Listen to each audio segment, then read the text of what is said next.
stand. Can they possibly do it? That is the big question mark. What are we going to be looking for them to do different? I know we've been talking about the playing styles that we've been seeing out of their squads, maybe playing a little bit too passive, maybe being a little bit too aggressive. Neptune, what are you looking for Demon Sprite to do? Well, we know that for Demon Sprite in their region, they can be aggressive. They can be tactical as well. But again, there's a lot of teams who has read that already, who has been years ahead of them. Yep. So Demon Sprite just needs to stay in the edge right now. Use all the utilities that they have, especially those binocular skills. If they want to get a safe spot into the next phase or each phase of the circle, use those R-funds, use those binocular scans, so that at least you'll have a clear view of whether you're heading into danger or just in a safe spot. But that's only that. Not only that, there's also those launch pad that is available depending on the map or which map we're playing in. If I'm not mistaken, the next map would be in Kalahari. So this is where those hook guns will be important. Their entry and exit would be much quicker compared to just walking around or running around. Now, one of the teams that Demon Sprite is currently hunting down is none other than Titan Esports Club. Yep. Conchita, what do they need to do to make sure they don't get hunted down and end up on those bottom two? Of course. I mean, the trend that we've been seeing, not just from today, but the match day yesterday, is that you don't actually have to secure a booyah. You can just consistently earn that placement points, that elimination points. So I think that should be the objective that Titan Esports Club is focusing right now, instead of trying to, get into a fight, a huge fight with any other team. Just try to make it more safe, more strategic, because I think if we're comparing skills and individuals, they do have what it takes to endure the game, Neptune. Yeah, exactly. I mean, Titan Esports Club, I think they need Blade to be as sharp as ever. It needs to be...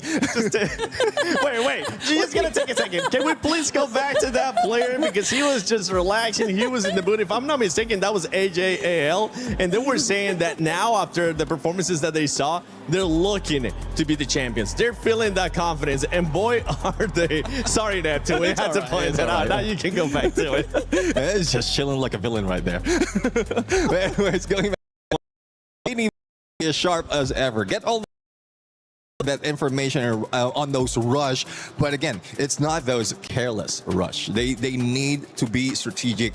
Kalahari is one of those wherein they can capitalize on their snipers to find their position first. But again, it's one thing it's a good thing that we are now on day 2, because they can review what happened in day number 1, especially in this map of Kalahari. And well, despite of not having that much of a gameplay in specific maps, at least they have a general idea of where the other teams are dropping or rotating.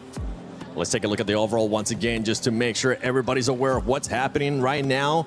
Gun Dynasty, I feel like today we really haven't seen the Gun Dynasty that we saw yesterday.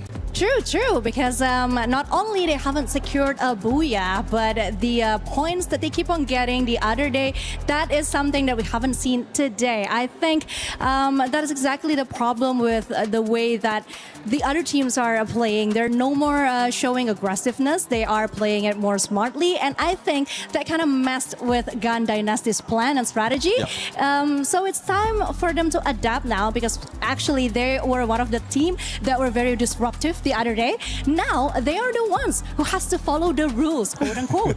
Yeah, exactly. I think the day number 1, they have that element of surprise. Yeah. Gun Dynasty just brought in the big gun dynasty. Ooh. Anyways, see what you did there. Yeah. Well, this is uncle in me. But anyways, going back. So they have that element of surprise. They were not caught off guard from yesterday. They have a lot of potential of elimination. But now, give these teams a day's rest, a day's chance of studying your opponent, and this is what you happen. Like, look at Gun Dynasty. They only got what, 4 or 2 points out of game number 1, and then only 6 points on game number 2. It's not looking good for them, but it's a good thing that they managed to stack it up from yesterday. And right now, with the team being about 15 points away from Evos, start off placements, but we haven't really seen the booyah out of Evos at any point. Remember, these are the defending champions of EWC, especially for Free Fire. Can the pressure end up getting to Evos?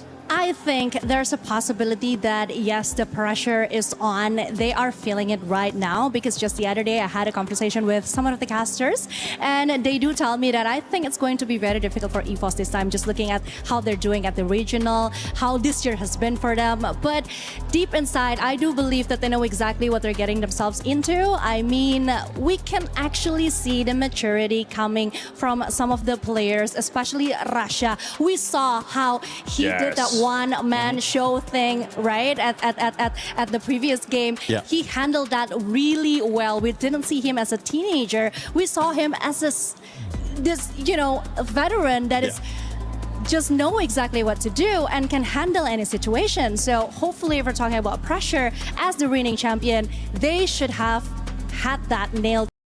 But then